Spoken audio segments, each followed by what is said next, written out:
on TuneIn. Watching us on Big 12 Studios, the Big 12 Fast channel, we welcome in Mike Rooney, college baseball analyst, to preview the Big 12 slate. It gets started, college baseball on Friday. Hey, Mike, good morning.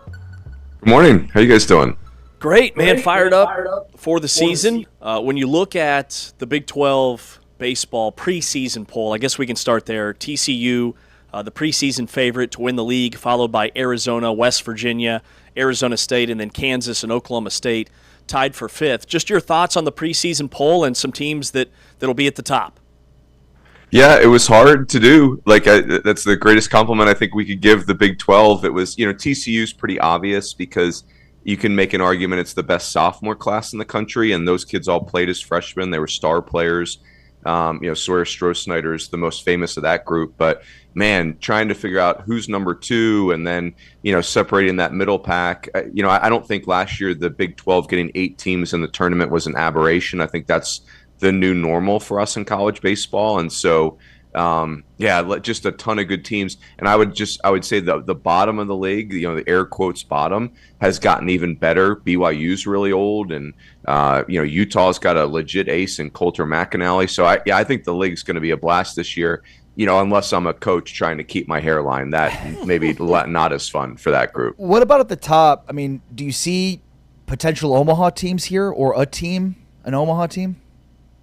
I think if you're one of the top 5 teams in this league, you're an Omaha threat. I think Arizona's probably the perfect example where they didn't run away with the league. They're in that kind of top 4 or 5 group last year. And, I think I could make an argument that Arizona's road to Omaha was rougher than anybody's. They have to go to Eugene, beat a really good Oregon team, or at least win that regional, and then go through Chapel Hill, which was a team that a lot of us were saying could win the national title. So I do think if you're one of those first 5 teams, you're Omaha caliber. I think the hardest part, guys, is we don't know who those first 5 teams are. We think we know it's TCU, but the other group, Oklahoma State, if they stay healthy, that's an Omaha team. Arizona State's got as much raw talent as any roster in any league.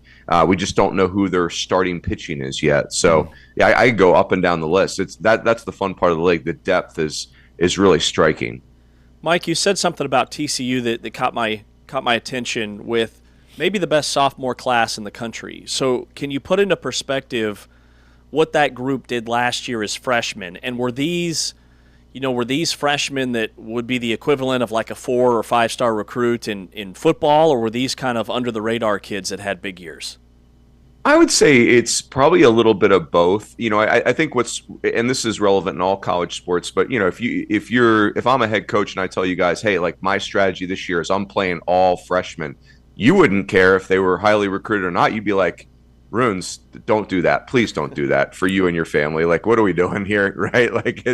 But TCU, Kirk Saarloos and his staff did it and made the tournament. So not only did they survive it, they thrived and got to the tournament. And Stroh-Snyder could have been drafted out of high school, right? This kid looks like a Division I running back. He's 6'2", 200 plus pounds, left-handed hitter. He had a quadruple double last year, which I don't think I've ever seen in college baseball before. He had double-digit doubles, triples, home runs, and stolen bases. So, wow. That kind of athlete clearly can be drafted out of high school. Noah Franco was another one that's a 6'3", left-handed player with power and big velocity off the mound. He's a two-way guy. Nolan Traeger was probably the guy under the radar. He was their catcher, really became their everyday catcher. So, all those guys are back. Plus, you got Tommy Laporte smashing energy drinks on his face before he goes to the mound as their Friday night guy. And so they're awesome. Yeah, TCU is going to be fun to watch. Give me some teams maybe further down this list. I mean, I know there's probably a ton of talk about is Dan Fitzgerald, at Kansas. Is this his last year there? Will he get an opportunity to go to the SEC next year? Who else are you excited about? That's maybe 5, 6, 7 in this preseason ranking. Yeah, I'd say like KU's a good one to call out, or because Dan Fitz is just he's awesome. Like he's not going to just have opportunities within college baseball. He's going to get overtures from pro baseball, wow. In this new world. And so, but I think the beautiful part for Kansas is it's Fitz's program, right? Like him and his staff have built this to where it is right now, and they love it there. So I don't think teams are just going to be able to come in and just offer fits anything to leave. I think they genuinely love it there. For them, they do have to rebuild a lot of the roster. They've proven that they can do that, and they've got 2 star players. Dominic Vegley, their Friday night guy, he's been Friday night this will be his 3rd year as their ace, and that's an incredible luxury. And their first baseman, Brady Ballinger, if anyone listening's not seen him play, but Sean Casey-ish, college baseball Sean Casey, like left-handed, bat to ball skills with power, incredible personality. Dan Fitz tells a great story that when he exchanges the lineup cards the first game of a series, he warns the first base umpire about Brady Ballinger. He basically says, hey, whatever first baseman's talked to you the most so far this year, that record's about to be broken. Like the kid's really gregarious. And so Kansas they'll be really fun just because they've got those 2 star players at the top of the roster. We're excited to have Mike Rooney joining us here on Big 12 today. ESPN baseball analyst, writes for D1Baseball.com. But on the other end, some incredibly rotten news that you guys note about Arizona being without their All-American closer in Tony Pluta this season. He's going to require Tommy John surgery. Just what does that mean for Arizona, and how do they overcome that this season? Yeah, I think I'm of many minds with Arizona. I think the days of doubting Chip Hale and his transition, Chip Hale, we got to remember, this was a big league manager, right? Like there's not that many humans that have held the position of major league manager. But the truth is, most of the big league guys historically that have come to college baseball have struggled. That has not been the case for Chip Hale. 4 seasons, 4 NCAA tournaments. They've hosted a regional. They've been to Omaha. He's done a brilliant job. And this year's team needs to be led by the pitching. You've got Smith Bailey at the front. You've got Owen Kramkowski. But Tony Pluta at the back was going to be huge. I mean, they don't win the Chapel Hill Super Regional and go to Omaha without Tony Pluta. He's an incredible kid. He's 5'9". I'm not exaggerating, guys. He's literally an aerospace engineering major. I don't know how you can be that level of athlete and be an aerospace engineering major. Incredible kid, but it's a huge loss. Arizona does have great pitching. If there's any position group for them where they had depth, it was the bullpen. But I don't think any roster can afford to lose a kid and a pitcher the caliber of Tony Pluta. How would you rank the conferences? I mean, the SEC at the top, I'm assuming. Where would the Big 12 be in the hierarchy?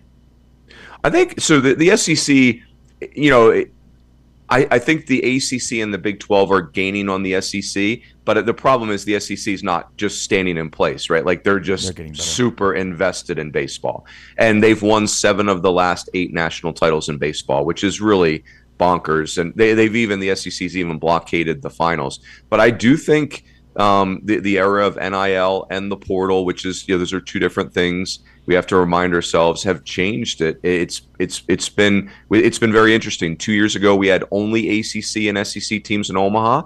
Last year, we had 7 different leagues represented. I mean, that's 2 outlier seasons back to back. I think the Big 12 can make an argument that they're right on par with the ACC.